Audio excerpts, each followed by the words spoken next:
Okay, so I'm on the next section, 7.4, arc length. I'm not doing a complete treatment of this subject. It's just a partial treatment. So I'm pretty much sticking to functions that are functions of x only. And they go from A to B.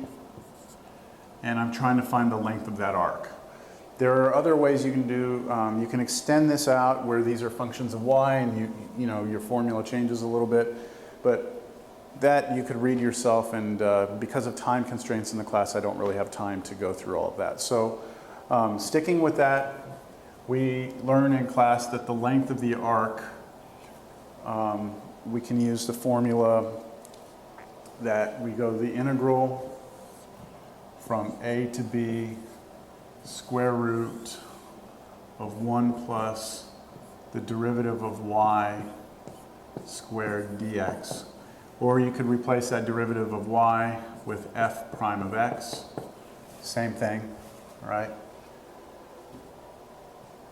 So that is the formula for finding the length of the arc of a curve. So that's what I'll be using to do these examples, and I explain that in class, where that comes from. All right, so I'm going to do number 7. So we get y equals 1 plus 6x to the 3 halves. Y equals 1 plus 6x to the 3 halves. And we're going to look at the length of that arc on the interval 0 less than or equal to x less than or equal to 1. So I'm not going to graph it. I'm just going to do straight into the formula.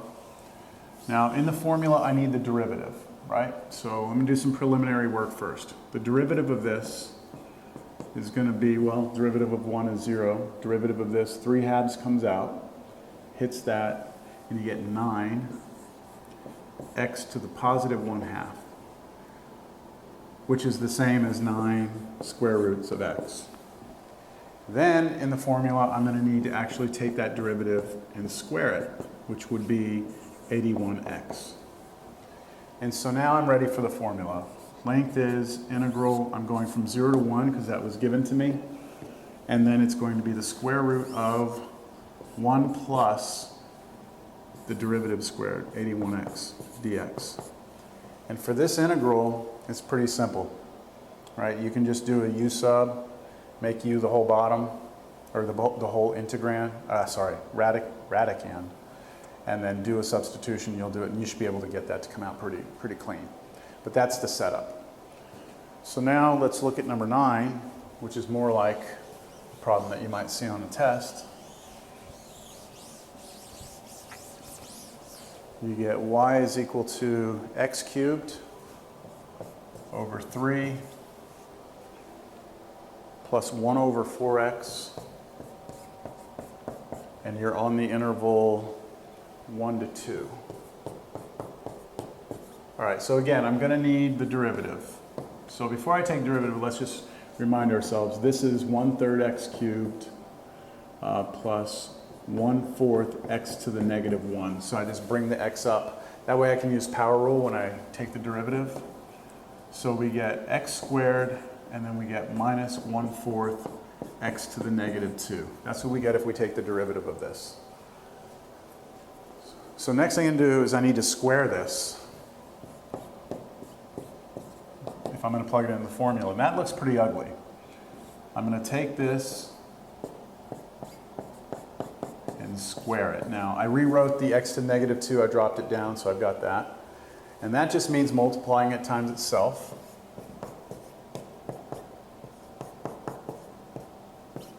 So let me go ahead and do this. X to the 4th. Here and here, the x squareds cancel, and I get negative 1/4. That's nice. Here to here, same thing happens, negative 1/4.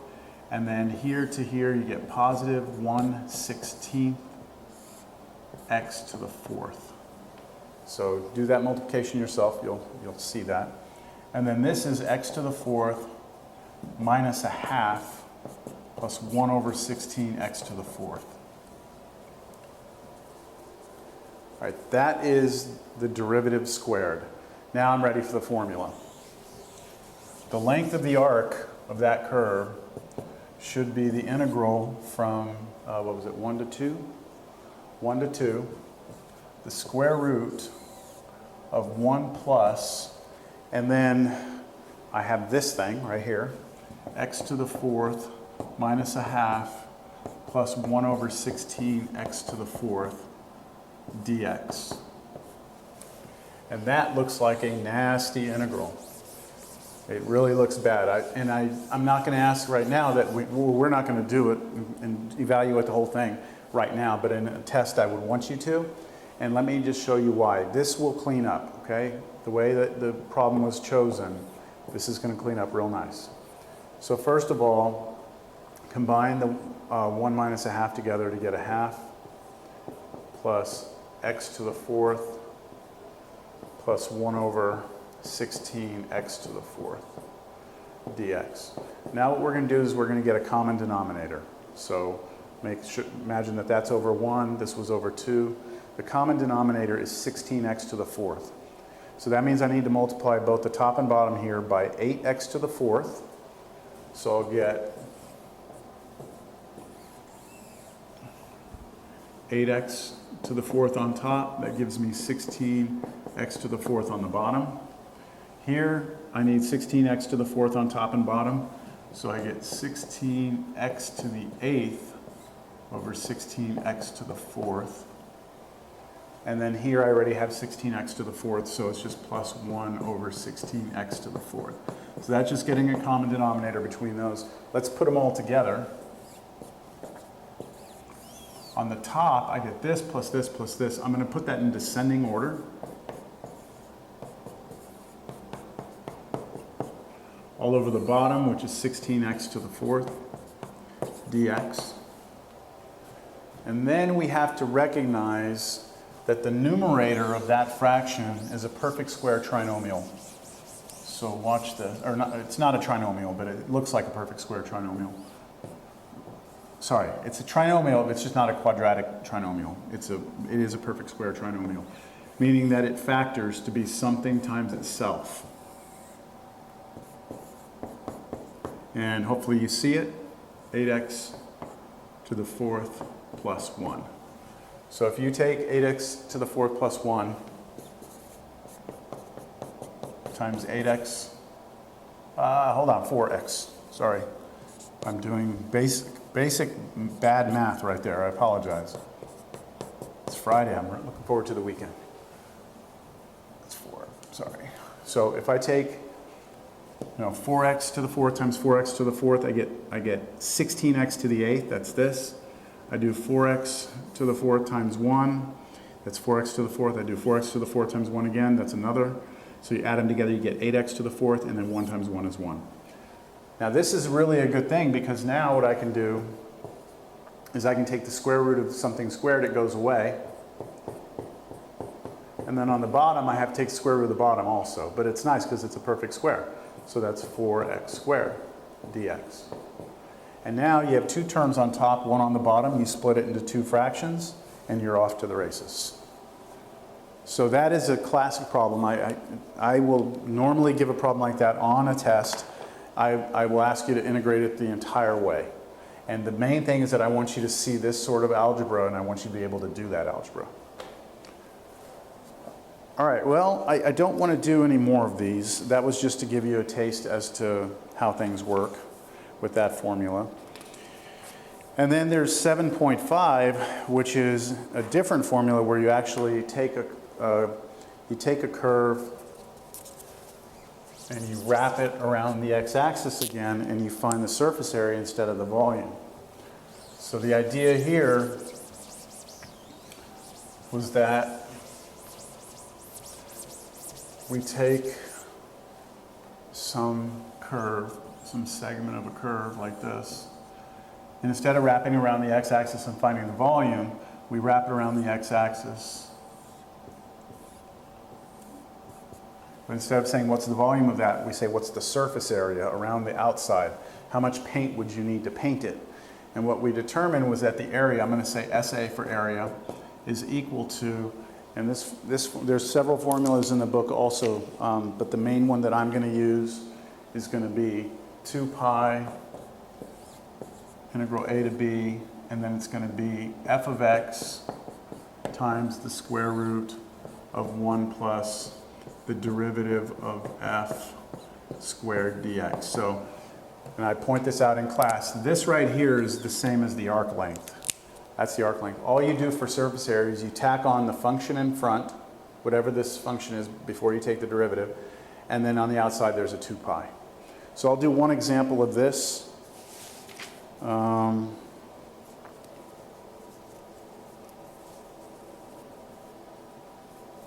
I'll do number 7. So number 7, they give you y is equal to square root of 1 plus 4x, and they give it to you on the interval 1 to 5, and we want to wrap that around the x-axis and find the surface area. So we're going to need a couple of things for this problem. Remember, this is f of x. We're going to need the derivative, which is going to be 2 over the square root 1 plus 4x. Do that on your own. Find the derivative of that. Now you square it. You get 4 over 1 plus 4x. And now we go into the formula. The surface area is equal to 2 pi integral 1 to 5, the function without doing anything to it, times the square root of 1 plus the derivative squared.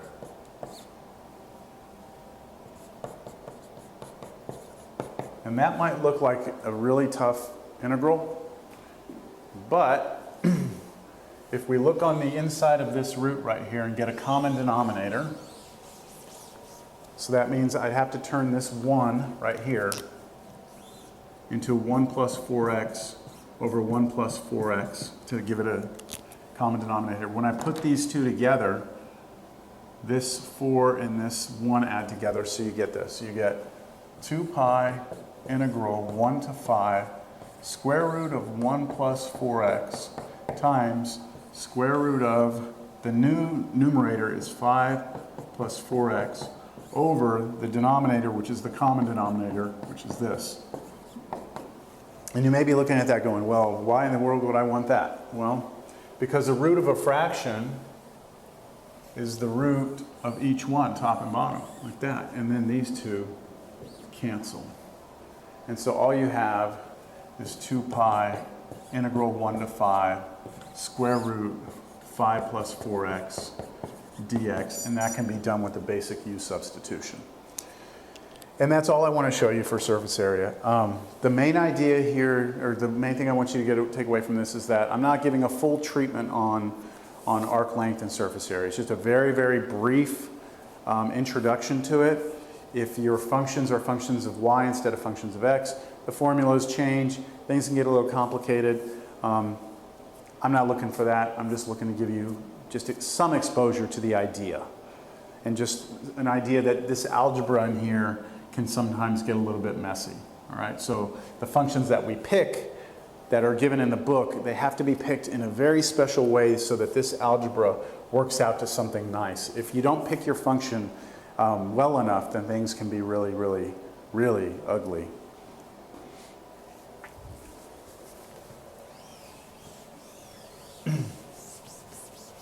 I'll give you a simple, well, nah, I'll do it in class. That's it. I'm done. It's Friday. I'm out of here.